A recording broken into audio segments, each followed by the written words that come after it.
السلام عليكم، أهلا وسهلا ومرحبا بكن وبكم في حلقة جديدة من حلقات قصص وملفات قضايا جرائم حدثت بإحدى مدن أو قرى المملكة. آمل متابعين الكرام أن تكونوا بخير وبصحة وسعادة إن شاء الله، وندخل مباشرة في سرد تفاصيل وأطوار جريمة اليوم. ما بغيتش نقول قضية اليوم، نقول جريمة اليوم، لأن في آخر الحلقة قد تعرف علاش قلت جريمة. واحد الصباح تخبروا الناس ديال الدرك الملكي، قال لك اودي بأنه لقاو شي جثة في واحد الخلاء على مقربة من واحد طريق رئيسية، واحد المكان تما مغطاة بالأشجار، في أشجار كثيفة على واحد الشريط غابوي امتد على واحد المسافة اللي كبيرة بزاف. قال لك اودي راه شي واحد الموتور ديالو واقف تما هو راه طايح. قال لك اودي راه عاري، صافي السيد لابس غير السروال ديالو والفوق عاري تماما. قال لك راه فيه واحد الضربه في القلب ديالو. الناس اللي عاينوا تما والناس اللي اتصلوا بالجدرميه تيخبروا تيقولوا هاد المعلومات، وكالعاده باقي التفاصيل غادا تعرف لما غادي ينتقلوا عناصر ديال الدرك الملكي ويحلوا بعين المكان. باش تحديد الموقع وصلوا تما تلقاو واحد القله قليله ديال الاشخاص، تقريبا واحد الخمسه ولا سته ديال الرجال اللي واقفين تما. قال لك اودي حنا دايزين من هنا ترنتي بان هذاك الموتور واقف تما، شي حد عاري جاو يشوفوا شنو كاين، الفضول بان من السيد ميت. بحسب المعاينات، وكنقول بان محضر المعاينات كانت عنده واحد الاهميه عظمى واهميه بالغه في هذه القضيه بالضبط. انا غادي نركز وغادي نعاود بعض المعطيات اللي تضمنها محضر المعاينه. الضحيه شاب تقريبا في بدايه الثلاثينات من العمر ديالو. هذاك الموتور واقف، اي موقفينو على البيكي ديالو. السيد لابس واحد سروال جين ولابس واحد سبادري في رجلو، لابس الجوارب ولابس سبادري في رجلو. حداه تما واحد المحفظه، ديك المحفظه فارغه، محفظه ما فيها حتى شي حاجه نهائيا، محفظه فارغه. ربما كانت فيها شي حاجه الله اعلم، ولكن الناس ديال الدار لقاو المحفظه فارغه. تيلقاو كذلك واحد البيل سماطي، وتيلقاو واحد تيشورت مرميين بشكل متناثر حدا الجثه. صافي دير السيد عاري في الجزء العلوي من الجسد ديالو، بمعنى كان محيد حوايجو. هاد الفرضيه اش كانت كتوحي بالنسبه للناس ديال الدرك. والسيد فيه ضربه في القلب ديالو بشي اداه حاده، بشي سكين او بسيف او بشي طرنوفيس او شي حاجه اللي اخترقت القلب ديالو. وبعد الاستعانه بالناس ديال التشخيص القضائي قال لك ودي السكين باش تضرب هذا الولد، هذا سكين موس.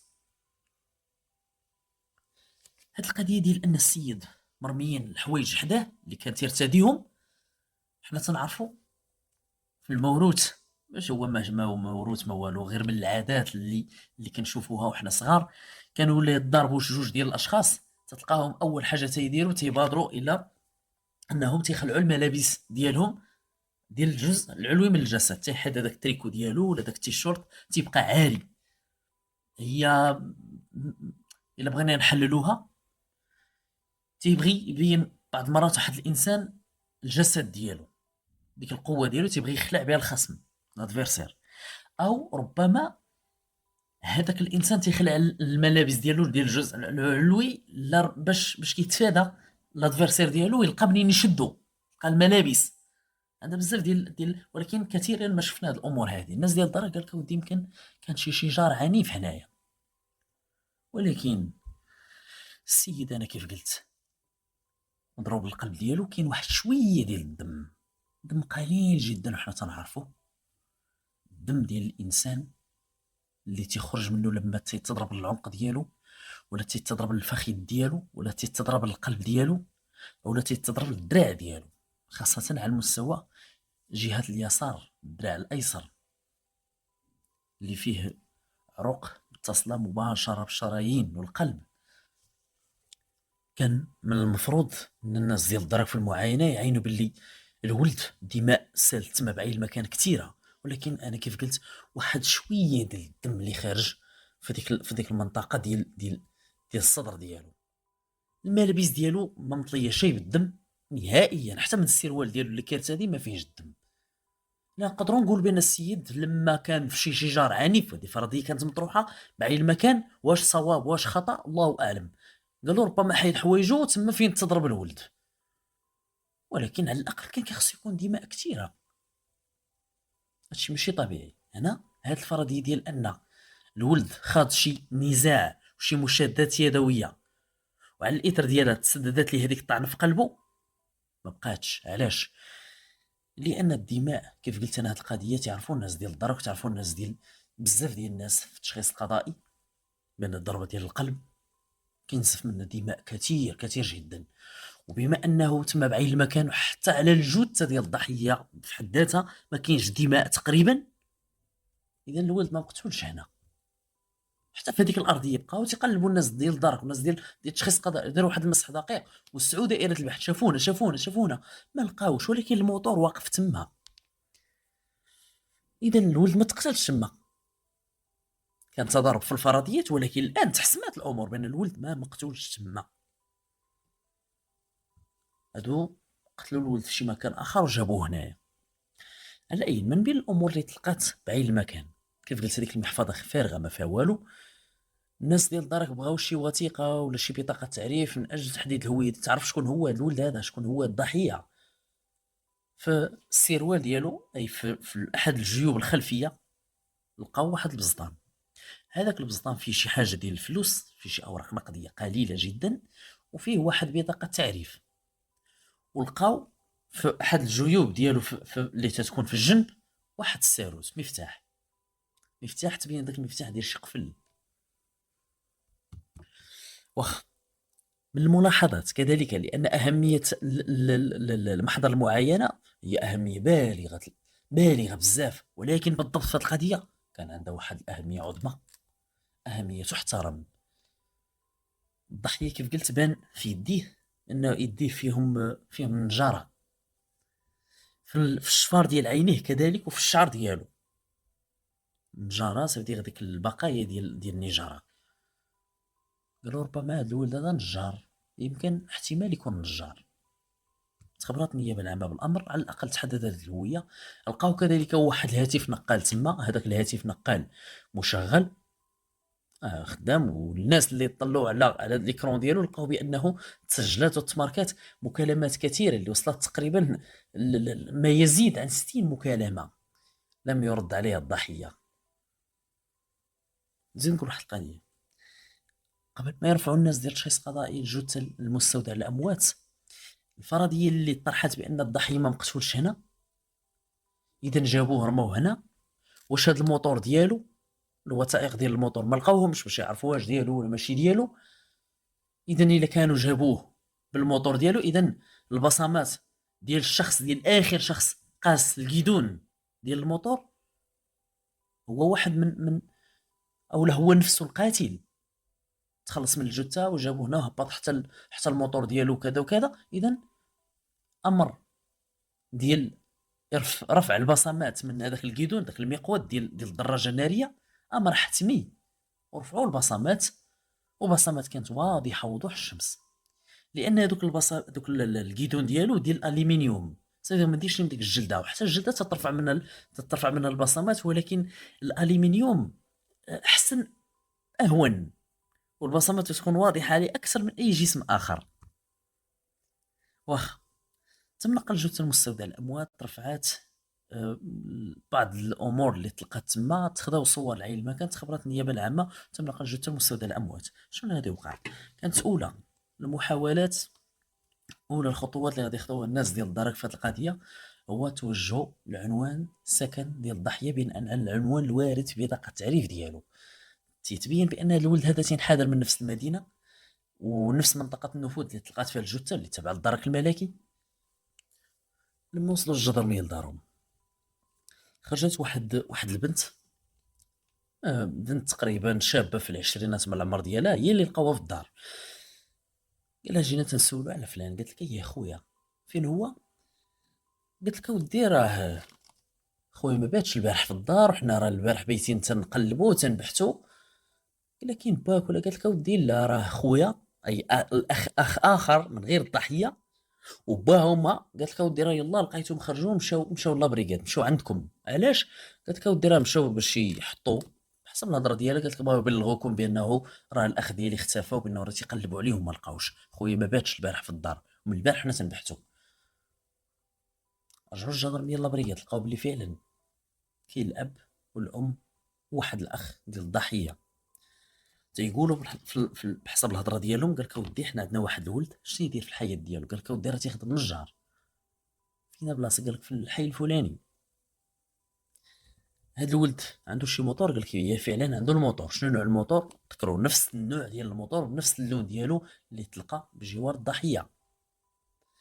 قال له ودي هاد التليفون ديالو، هاد بطاقه التعريف ديالو، هاد الصاك هذا اللي تلقى ديك المحفظه. قال لك ودي ديالو فعلا.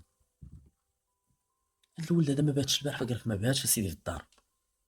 قلنا ربما بات عند شي صاحبو. حنا من البارح اتصلنا مرارا وتكرارا، مكالمات كثيره، تليفون مشغل ولكن الدري ما تيجاوبش.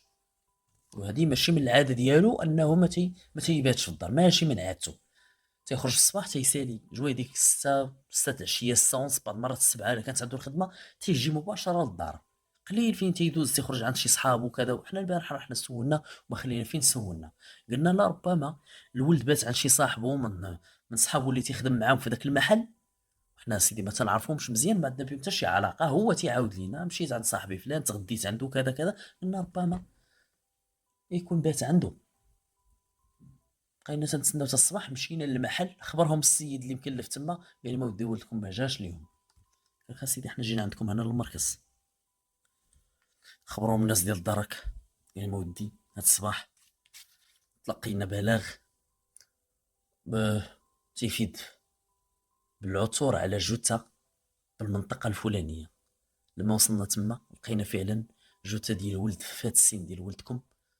لقينا بالحوزة ديالو واحد البزطام، ها هما تيقول لك ديالو هاد البزطام فيه هاد بطاقة تعريف. ها الموتور جابوه الجدرمية لابريكاد فينا. قال لك هو هذاك الموتور ديالو. قال لك ودي خصكم ضروري تمشيو تشوفوه في لامونغ، تاكدوا بلي شو فعلا هو الولد ديالكم ولا لا.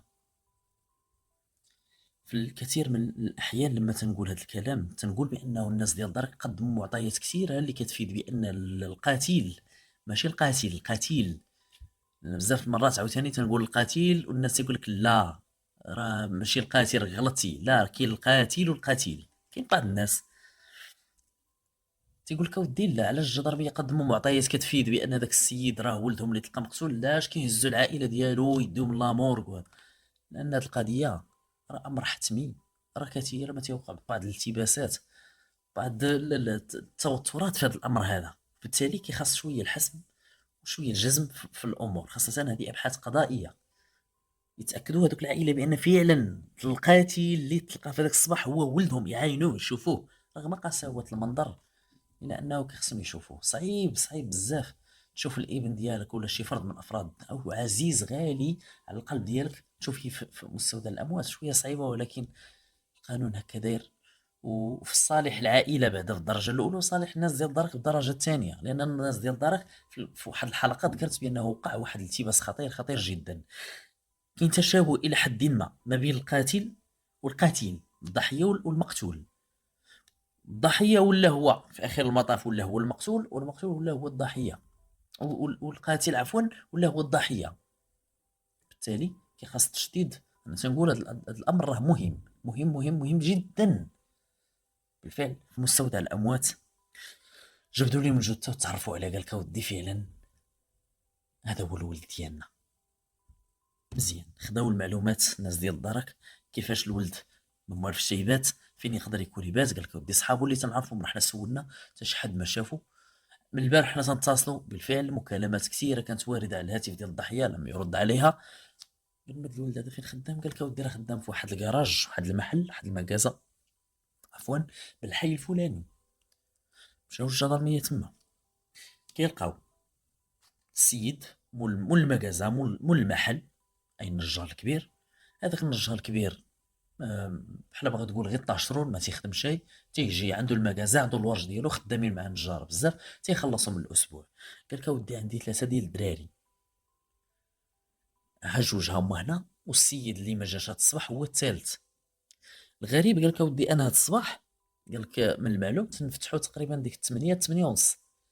قال لك حتى اتصل بيا واحد من هاد الدراري هادو، قال لي فلان راه حنا جينا وما لقيناش فلان، لان الضحيه تيقول بحسب الهضره ديال السيد، قال لك هو اللي عاطيه المفتاح ديال الكراج، هو اللي تيفتح الكراج، هو اللي تيفتح الاول. قال كان عندي الدوبل هاو، ثلاثه ديال المفاتيح اللي كاينين في القفل، هما عندي جوج هو عاطيه واحد.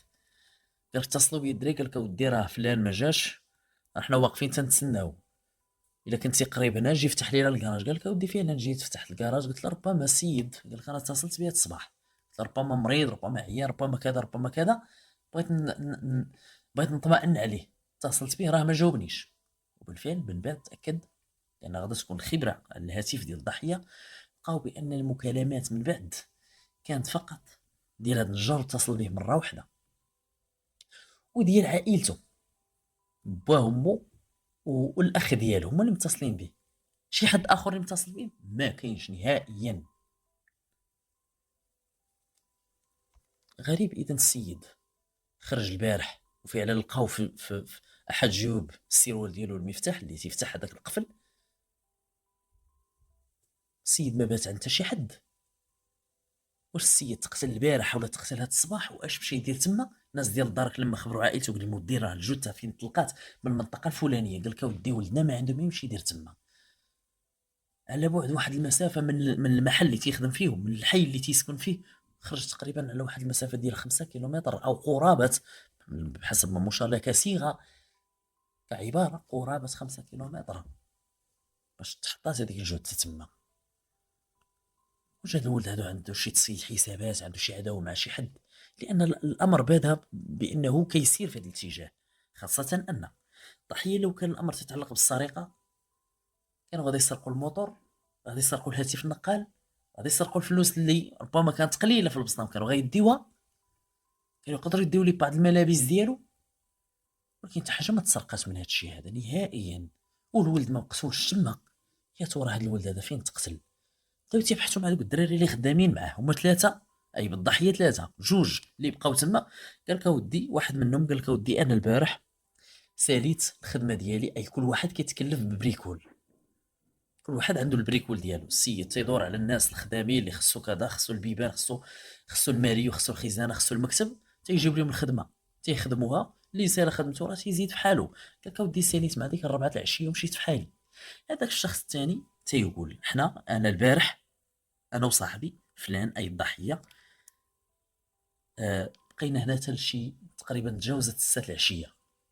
في هذيك الوقت، القضيه معروفه متابعينا الكرام، في ديك الوقيته ديال شهر 11 وشهر 12، 6 العشيه اي التوقيت القديم، ماشي هاد الساعه الاضافيه، كانت 6 العشيه كتجي في الظلام، 6 العشيه الظلام كتشوف حتى شي حد. قال لك اودي حنا موالفين حتى الخمسه ونص نسالي نمشيو في حالنا. البارح كانت عندنا شي خدمه بقينا تنجاوزات 6، وانا خرجت قبل منه، غسلت حالتي، لبست حوايجي وزدت وخليته هو هنايا. اش خليتيه تيدير؟ قال لك اودي راه خليته تيبدل في حوايجو ودخلتيه يغسل. خليتيه دخلتيه يغسل؟ قال لك وزدتي في حالك؟ قال لك ركبت على موطوري وزدت. غريب.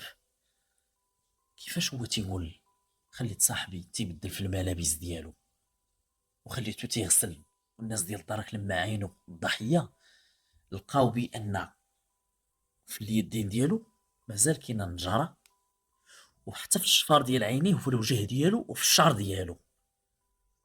الولد ما غسلش. هنا رجعوا الناس ديال الدرك الملكي للعائله ديال الضحيه، قال لهم ودي المحفظه هذه شنو تيدي فيها الولد؟ لقاوها فارغه. قال لك اودي اش كيدي فيها؟ كيدي فيها شي ملابس ديالو وتيدي فيها الفوطه. قال لك اودي راه تيدوش في الخدمه. وفعلا مول الكراج قال لك اودي كاين دوش هنايا، الدراري غالبا تيدوشوا عاد تيخرجوا. الضحيه ما دوش، الضحيه ما غسلش حالته ديك العشيه. كيفاش هو لبس حوايجو؟ فين تقتل هذا الولد هذا؟ يا ترى فين غيكون تقتل؟ الناس ديال دارك حتما في واحد الفرضيه، واحد القضيه غادي يتم التحليل ديالها نقطه بنقطه. الا الضحيه فعلا خرج ما غاسلش حالته او ما دوش، وهو لابس الملابس ديالو، ديك الملابس ديالو ما مطليه شي بالدم، والولد ما تقتلش في هذاك المكان اللي تلقى فيه، اذا تقتل في شي مكان اخر.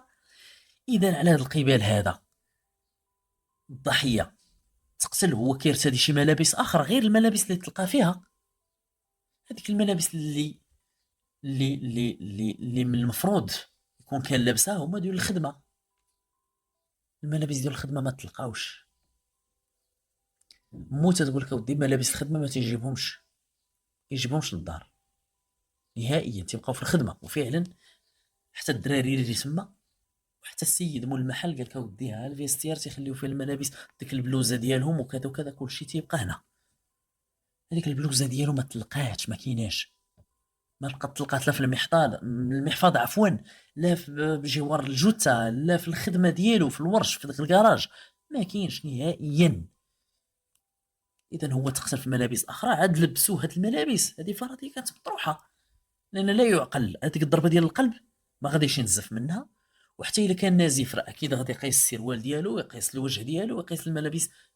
ما كاينش نهائيا.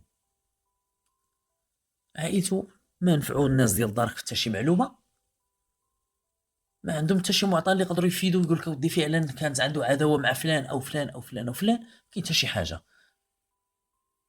واش تخاصم ذاك النهار مع شي حد؟ واش اتصل به شي حد؟ كيف قلت انا نتائج الخبره من بعد تقدموا الناس ديال دار طلب خطه النيابه العامه اللي اشرت لي معني مشى الاتصالات المغرب اللي خرجت تقرير قال ودي ما اتصل بي حتى شي حد. ها الارقام اللي متصلين به في ذاك النهار، وها الارقام اللي معتاد انه تيتصل بهم، تيتصلوا به اصدقاء ديالو ولاد الحومه ديالو اللي قال لك ودي ما شافوش هذيك الليله. بالدور ديالهم تما استدعوا الناس ديال الدرك باش يدليو شي معلومه ولا شي معطى. مع الاسف ما كاينش. التقرير ديال الطبيب الشرعي قال لك ودي بان الضحيه عنده ضربه للقلب ديالو، كان ضربه قاتله، ضربه واحده اللي نتج عنها نزيف حاد. الطبيب الان تاكد قال لك نزيف حاد. اذا فين الدماء؟ وفي البلوزه ديال الضحيه. هاد القضيه ديال البلوزه ديال الضحيه نقدروا نقولوا بانه سرقوها ليه، لما قتلوا سرقوها ليه. نقدروا رغم انه واش كاين شي واحد غادي يخلي موطور ويخلي التليفون ويسرق البلوزه ديال الخدمه؟ اش يدير بها؟ ولكن عائلته قال لك لا، راه تتبقى في الخدمه. في الخدمه ما كايناش. هاد الفرضيه كانت عباره عن واحد التيار كيجر بواحد الاحتمال ديال ان الضحيه تقتل في الخدمه. وجاو الناس ديال الدار الخدمه ديالو تما تيقلبوا تيشوفوا هنا وعلاش السيد غيتقتل تما، وكيفاش هزوه. سولوا بعض الجيران تما قال لك اودي لا ما شفنا حتى شي حاجه. الناس ديال دارك في المرأة ما لقاوش ما يفيد بان السيد تقتل تما نهائيا. ولا كانت تقتل تما واش غتكون تسرقات شي حاجه؟ ما مسروقه حتى شي حاجه. هذا اللغز غامض يلوفوا الغموض، ما تعرف حتى شي معلومه. اليوم غدا الناس ديال دارك تيبحثوا. مع الاسف ما كاين حتى شي جديد.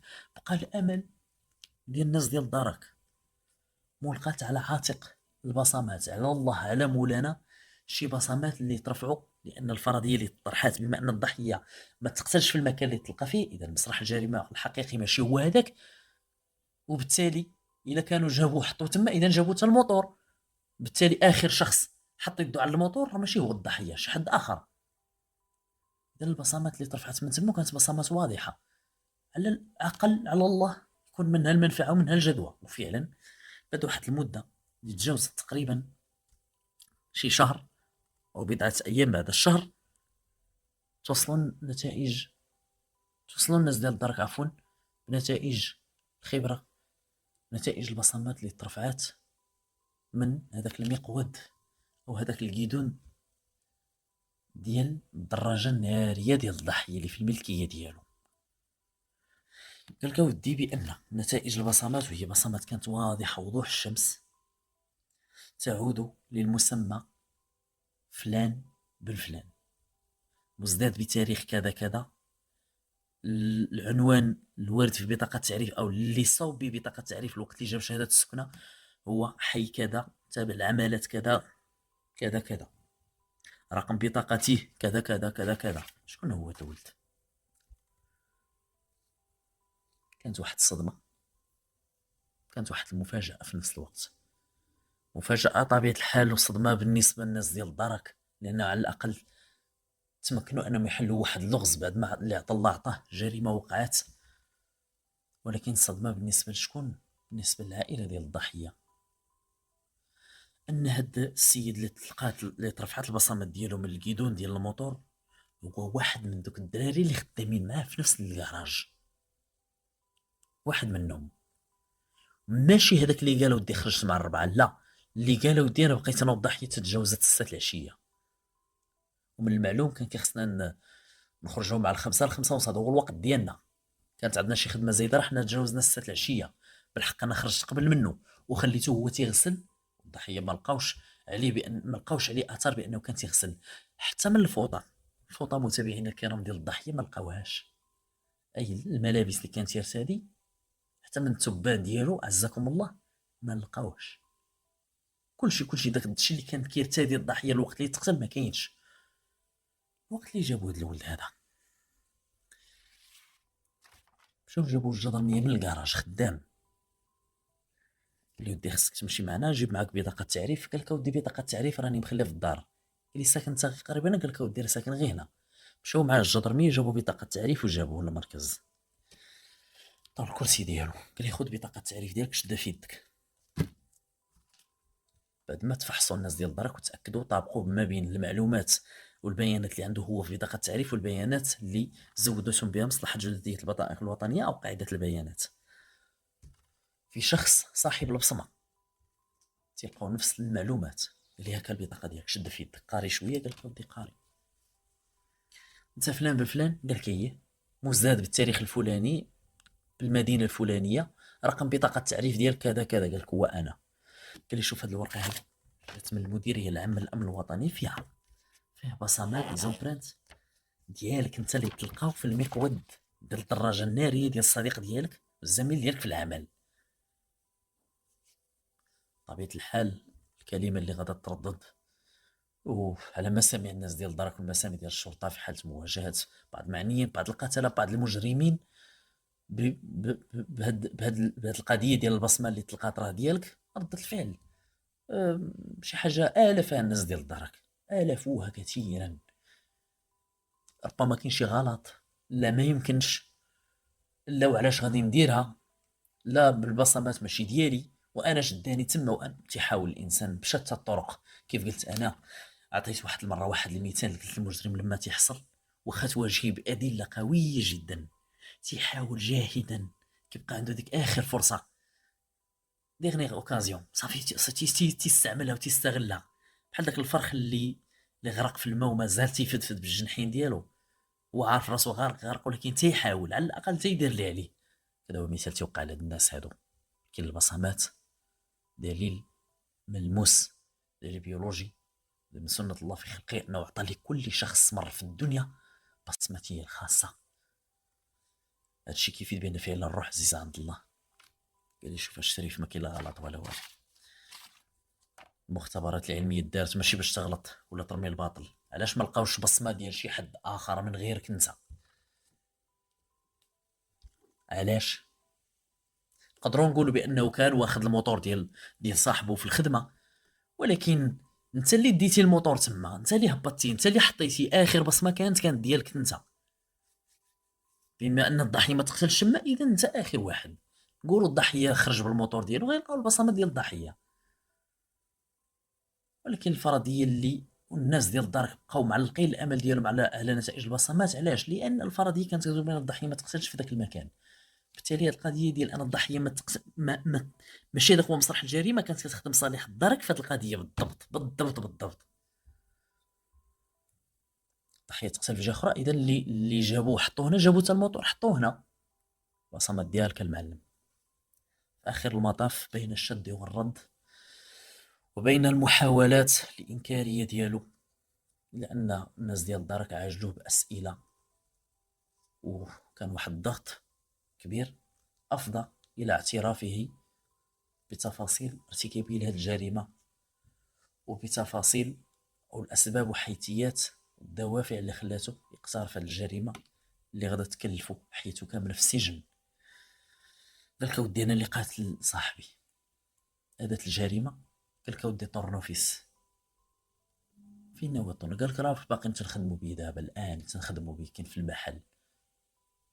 مشاو بعض الناس مشاو مع الجدرمي باش يحجزوا هذيك الاداه الجريمه. ولكن الطبيب الشرعي تيقول الناس، عفوا الناس ديال التشخيص القضائي، قال لك لا، الضربه اللي كانت في القلب ماشي ديال شي اداه حاده عاديه، لا هذا سكين بالضبط. الطبيب الشرعي قال لك اودي احتمال يكون سكين، احتمال تكون شي طورنوفيس، احتمال بزاف ديال الاحتمالات. هذاك الطورنوفيس ماشي طورنوفيس، وانما هو واحد الاداه على شكل طورنوفيس، ولكن ما عريضه شي بزاف. تقريبا العرض ديالها واحد السنتيم وشي حاجه، ولكن عندها كنقولوا حنا حاده في الراس ديالها، سهله الاختراق. اش يديروا بها هما؟ تيقشروا بها ديك النجاره في دوك الاماكن اللي تتكون ضيقه ما يمكنش يستعملوا فيها ليمون، تيستعملوها هما. ضربه لي في القلب ديالو. شنو السبب؟ قال لك اودي حنا داك النهار حتى قربنا نساليو الخدمه، وبعد ما مشى الزميل ديالنا الثالث، اي الشخص اللي قال ودي مشيت مع الربعه، قال لك حنا هذاك الصباح انا والضحيه ما جيناش للكراج، ما خدمناش في ذاك نص النهار الاول. قال لك مشينا عند واحد السيده، واحد الاستاذه، واحد الموظفه. آه ركبنا لها شي ابواب في الدار ديالها، وركبنا لهم دوك الساقطات. قال لك تقريبا قضينا داك نص النهار الاول كامل تمايا، حتى ديك تقريبا ديك الجوج عاد جينا للكراج. قال لك هذيك الموظفه، قال لك حنا ما تنعرفوهاش، اللي تعرفوه هو الباترون ديالنا، هو منشي مول المحل. مول المحل خلى لينا السوارد ديال الشقه ديالها، وحنا لما سالينا الخدمه جينا للمحل. قال لك واحد الوقيته اتصل بنا الباترون، قال لنا ودي راه غادا تجي عندكم هذيك السيده، عطيوها المفاتيح ديالها. بالفعل جات عندنا تما، بقات تهضر معنا، قالت لنا واش ركبتو مزيان؟ قلنا لها ودي راه كلشي ركب مزيان، والبيبان ساقطات وكذا وكذا. قال لك ودي شكرتنا ودخلت. هي ركبت على السياره ديالها، واحد اللحظه عطات الكلاكسون، خرج عندها هو، اي خرج الضحيه، مدات ليه شي حاجه ديال الفلوس من النافذه ديال السياره. قال لك الوقت اللي هي زادت، قلت لي اجي نقسموا، راه دورت معاك على الخدمه اللي خدمنا لها في الدار. قال لي لا، راه ما عطاتني والو، وغير سولاتني وكذا وكذا. وبقاو تيتناقشوا، قال لي لا انا شفتها مدات لك وكذا، وعطاتك 100 درهم. الاخر قال لي لا ما عطاتنيش. قال لي نقلبك. الاخر تيقول لي علاش تقلبني؟ قال لي ما عطاتنيش، ها هي سولها، عيط لها كذا كذا. بقاو تيتزايدوا في الهضره. المشادات الكلاميه اللي وقعات بيناتهم. تيقول هو، قال لك ودي واحد اللقطه سكتنا، انا ميكت. قال لك صافي، ما بقيتش بغيت نهضر. قال لك هو بقى تيهضر، قال لي كيفاش قلتي تقلبني؟ واش انا كذا؟ ودخلوا في واحد الموضوع اخر. بدات الامور تتقدم المشادات يدويه. هذاك هز شي حاجه، تيقول هز عليا واحد العصا. قال لك انا زيت طورنوفيس. قال لك ضربته بين القلب ديالو طاح. تيقول بحسب الهضره ديالو، قال لك الوقت اللي طاح، قال لك تنشوفو بقى تيموت قدامي. في ذاك الوقت كيف قلت، جاوزت الوقت ديال السود، ظلام الحال، والناس زادت في حالها، لان كاين تما بحال واحد المجمع ديال الحي الصناعي. الناس كاين الميكانيك، كاين التريسيان، كي كذا، الناس زادوا في حالهم، الدنيا بدات تتخوى. هو اش دار؟ هبط الريدو من الداخل، ومشى غسل حالته، وغسل هذاك الدم اللي كاين تما، واستعمل حتى الفوطه ديال الضحيه، واستعمل بعض الملابس ديالو، واستعمل حتى البلوزه اللي كانت تيرتادي. انا السيد تلطخ بالدم، ومسح هذاك الشيء اللي مسح، واستعمل حتى ديك النجاره، وجمع كل شيء في ديك الليله. تيبحث الهضره ديالو هو والتفاصيل ديالو، وانتقلوا مع الناس ديال الدار في اطار اعاده تمثيل الجريمه. بداو معاه نقطه بنقطه، فين مشيتي، فين كذا فين كذا، التحركات ديالو في لاسين. قال له ودي الوقت اللي تغسل السيد، بدل ليه الملابس ديالو، مسح ليه داك الدم كله اللي كان عنده في الجسم ديالو، خاصه على المستوى الجزء العلوي من الجسد، وبدل له حتى الثوبان. عزكم الله. تيقول قال لك لان الدم وصل حتى لتما. سيد تالف، علاش درتي هكا؟ قال لك انا ما عرفتش، في ديك اللحظه ما عرفتش انا شنو باغي ندير. واش بغى يخلي الضحيه تما باش ما تبانش الضربه؟ اش دار؟ عاود لبسو سروال الجين ديالو، لبسو الجوارب ديالو، ولبسو الحذاء الرياضي، وتيضيف واحد القضيه قالها. كان ذكاء من هذا المجرم، وانا سميت هذه الحلقه هذه المجرم الذكي، او لا اذكى مجرم. هو تيقول انا وقع لي واحد الالتباس، وليت تنبدل الضحيه الملابس ديالو، وانا ما عارفش شنو تندير وشنو باغي ندير، شنو باغي نصنع. ولكن هو الان تيقول لك ودي انا الضحيه اضطريت انني من نلبسوش هذاك التيشورت وهذاك البيل سماطي اللي تيكون تحت التيشورت. قال لك اضطريت انني من نلبسهمش ليه. علاش؟ قال لك اوديه باش يقولوا بان الضحيه اللي ضربوا الجسد ديالو ديريكت، اما الا لبستو غيتاكد لنا الناس اللي غادي يبحثوا في القضيه بان الضربه ما مخترقاش الملابس، بل كانت منها الجسد، منها الجلد ديال الضحيه. بغا يتلف. كان فعل تمويه هو ظرف من ظروف التشديد. ايوا. قال لك اودي واحد اللحظه لما جمعت، هو استعمل حتى ديك النجاره واستعمل كل شيء تما، واستعمل الماء وما خلى ما دار. غسل داكشي اللي غسل، رتب الامور ديالو. واحد الخنشه كان فيها النجاره هزها، حطها تما عند الباب، طلع الريدو وخدا المفاتيح ديال الضحيه، ديال القفل، وهبط الريدو، خدا الموطور ديالو وزاد. لان القاتل تا هو عنده موطور ديالو.